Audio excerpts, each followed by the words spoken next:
Por que o marxismo ele perdura até hoje? E como que ele consegue se infiltrar em ambientes que ele mesmo hostiliza, como por exemplo a teologia? Vamos discutir um pouquinho sobre isso?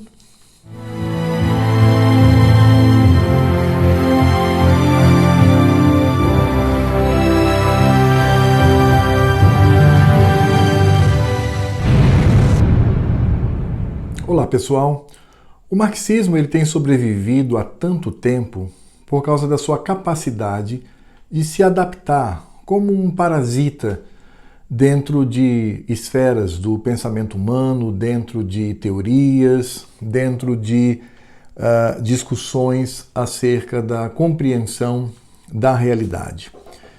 É por isso que hoje, mesmo depois de toda a falência do sistema socialista a partir de 1917 na Rússia, mesmo com mais de 100 milhões de mortos, ainda este tipo de ideologia satânica, carnal, pecaminosa, destruidora, assassina, tem sobrevivido.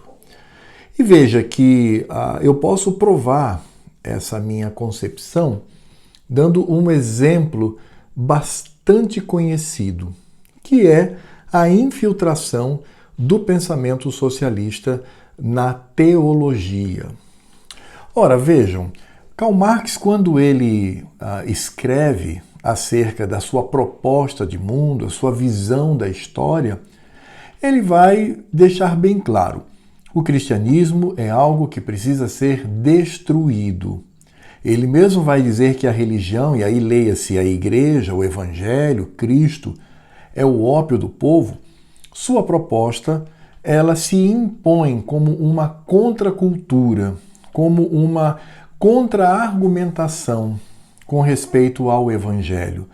Aliás, Karl Marx ele desenvolve um ódio inexplicável para com o Evangelho, para com a Escritura Sagrada, para com Deus, para com Cristo e para com o próprio cristianismo. Aí, veja, bem, se é assim, então esse tipo de pensamento jamais faria qualquer tipo de aproximação com qualquer teologia que exista hoje no mundo. Mas isso não é verdade. Como eu disse, o marxismo ele tem essa capacidade, como um parasita, de se adaptar para corromper o lugar onde ele se infiltra. Isso aconteceu com a teologia da Igreja Católica. Nós, ao olharmos para a teologia da libertação, essa teologia ela vai colocar como prospecto de visão de mundo o marxismo. Essa libertação ela não se dá mais no âmbito da espiritualidade, ela não se dá mais na transcendência, ela se dá apenas na imanência. E eles tomam essa visão escatológica da eternidade com Cristo e trazem para a história. E utilizam toda a metodologia, toda a estrutura do marxismo. Aliás, a teologia da libertação, nesse ponto, ela é honesta, porque ela já se apresenta como uma teologia marxista. Mas existe também a infiltração do marxismo na teologia dita evangélica ou protestante. É aquilo que podemos chamar de teologia da missão integral ou teologia da missão holística. Esse movimento ele é muito difícil de se definir, porque ele mesmo não se define. O que temos são evasivas, demonstrando inclusive que não há uma metodologia específica, mas a teologia da missão integral, melhor dizendo, ela se apresenta apenas como uma posição, uma postura, uma reação diante do que eles chamam de injustiça social. Esse movimento ele começou já há muito tempo, mas um marco que primam quanto a esse tipo de corrente teológica foi o que aconteceu em 1974, no chamado Pacto de Lausanne. Ali se reúnem vários líderes evangélicos e a concentração ela é evangelical,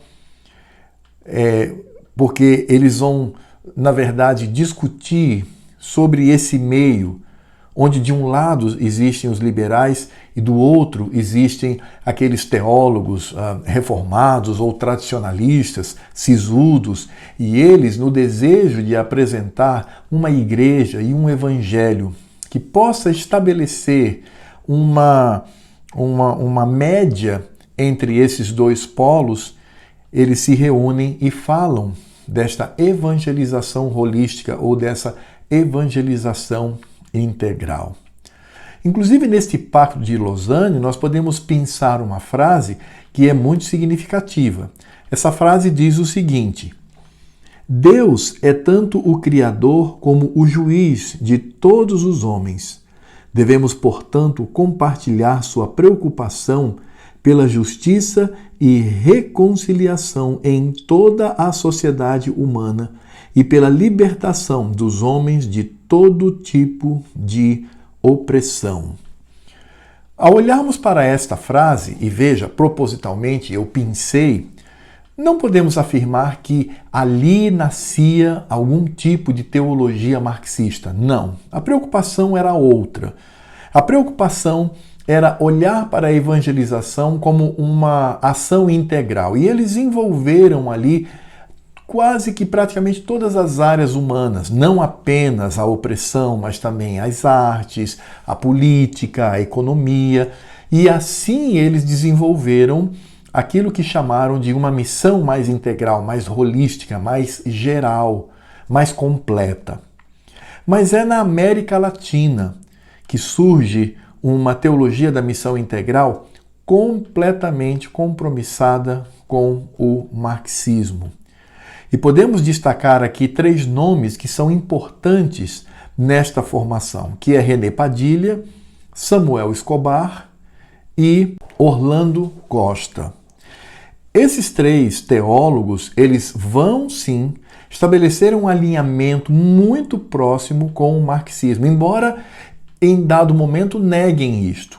Para eles, a teologia da missão integral é apenas um pensamento que dialoga com todos os anseios humanos, todos os anseios da intelectualidade, que inclui o marxismo. Mas na prática, essa teologia da missão integral, porque como eu disse, esse tipo de teologia afirma não ter metodologia, não ter uma estrutura, é apenas uma reação diante das injustiças, mas no âmago, essa teologia da missão integral, desenvolvida sobretudo aqui no Brasil, sim, estabelece um diálogo muito próximo com o marxismo e, por que não dizer, ela é influenciada por este materialismo dialético. E como é que nós poderíamos detectar esse tipo de aproximação com o marxismo? Primeiro, porque eles vão afirmar que a teologia da missão integral é uma teologia da praxis. Essa frase ela também é utilizada na teologia da libertação. E praxis aqui, ela é utilizada dentro desse arcabouço marxista, dentro do que o marxismo entende por praxis. E o que seria essa praxis? A gente pode resumir isso numa frase famosa de Karl Marx. Ele disse o seguinte, abre aspas para ele. Ele disse, a filosofia, até agora, disse ele, tentou desvendar, tentou entender o mundo. Mas a partir de agora, a filosofia deve transformar o mundo. E aí, leia-se, transformar para o pensamento socialista, para o pensamento de esquerda, para o pensamento revolucionário. Isso é praxis. E a teologia da missão integral, alguns teólogos afirmam que, sim, a TMI, como também é conhecida, ela vai se afirmar como uma teologia da praxis. E essa visão da teologia da praxis é, sim, transformadora. Ela é transformadora da sociedade. Ela também diz fazer uma opção, a opção pelos oprimidos. Esse tipo de linguagem, ela também é marxista. Quando se fala, faz-se uma escolha ou uma opção pelos desvalidos, pelos oprimidos, pelos que são esmagados pelo sistema capitalista, sem dúvida nenhuma, temos aí não uma aproximação, mas a possessão do marxismo sobre a teologia. Também a TMI, ou Teologia da Missão Integral, ela afirma romper com toda a teologia tradicional do ponto de vista histórico. Olham para a teologia da Reformada, por exemplo, em Calvino, e depois os desdobramentos que essa teologia sofre na aproximação com as Escrituras Sagradas, eles vão simplesmente desprezar isto. Dizer que essa teologia ela não responde aos anseios da humanidade. E quando eles falam sobre os anseios da humanidade, eles estão extrapolando a própria igreja. Quando eles falam de ajudar os desvalidos, não é como a Escritura Sagrada nos ensina, privilegiando os crentes e, consequentemente, aqueles que estão no mundo. Não, a opção deles é pela sociedade, ainda que não seja cristã, ainda que não seja convertida. E aí, nesse paralelo que nós encontramos entre evangelismo e responsabilidade social, sim, esses teólogos da teologia da missão integral vão optar pela responsabilidade social em detrimento da evangelização como nós conhecemos nas Escrituras Sagradas. Então, a teologia da missão integral, ela sim, ela rompe com essa teologia antiga, com essa forma antiga, ela destrói, né, o antigo regime da mentalidade revolucionária e estabelece um novo caminho. Isso está muito claro nestes teólogos. E eles também buscam consolidar ou construir uma sociedade mais justa. E quando fala em estabelecer uma sociedade mais justa ou lutar pela justiça social, é porque eles creem também na injustiça social. Esses termos, justiça social, injustiça social, luta pela justiça social, são esvaziados de qualquer sentido na realidade. Não tem nenhuma ligação com o que vemos na realidade. Porque o que é injustiça social? Essa injustiça, ela está baseada em que tipo de justiça, né? Como algo antagônico. De onde vem essa justiça que dá o parâmetro para que eles julguem as injustiças sociais? E aí eu quero deixar claro que o Evangelho, ele nos impele a praticarmos a misericórdia. Primeiro para os irmãos na fé e depois, consequentemente, aos que estão fora da igreja. Mas a Escritura Sagrada ela é muito clara. A grande missão da igreja é a pregação do Evangelho. Cristo mesmo, lá no Evangelho de Marcos, ele diz, eu vim para este mundo para pregar. E eu quero lembrar aqui aquele evento que está no Evangelho de João, quando Cristo ele multiplica os pães e os peixes, depois ele se ausenta. E aquele povo que foi alimentado vai em busca dele e tenta achá-lo. E até pergunta, mas Senhor, desapareceste do nosso meio? E aí Cristo olha para eles e diz assim, vocês me procuram não pelos sinais, não por aquilo que de fato eu vim fazer, vocês me procuram por causa do pão, por causa da comida. E aí temos o sermão, quem sabe, mais duro em termos de compreensão que Cristo traz a essa terra. Quando ele diz que ele é o alimento da vida, o pão da vida. E ele mesmo diz, quem não comer a minha carne e não beber o meu sangue não tem parte comigo. Aí vemos a prioridade de Cristo. A prioridade é a pregação do Evangelho. É claro que esta pregação, pensando em termos de missão, ela pode sim acompanhar com atos de misericórdia, porque a misericórdia está conosco, nos pertence. A Escritura Sagrada diz isto. Por outro lado, a Escritura Sagrada também diz que os pobres sempre existirão.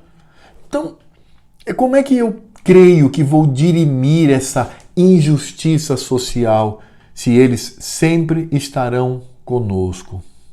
E em terceiro lugar, é preciso entender que a igreja não faz ação social. Ela não tem projetos sociais. O que ela tem é ato de misericórdia. Ela atua com misericórdia para dirimir o sofrimento alheio. Na verdade, a igreja, ela atua nesse amor ao próximo. Talvez um dos maiores exemplos seja a parábola do samaritano, que mesmo vendo ali um inimigo seu, mas ele vai lá e se compadece. É isso que a Escritura Sagrada nos ensina, mas a igreja não faz isto para uma transformação social.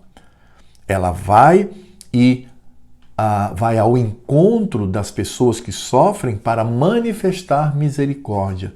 Mas eu ressalto, não é esta a prioridade da igreja. A prioridade da igreja é pregar o Evangelho. Então vejam que o marxismo, ele se instalou dentro da teologia, tanto a teologia católica quanto a teologia protestante e reformada. E simplesmente desfigurou, porque é isso que o marxismo faz.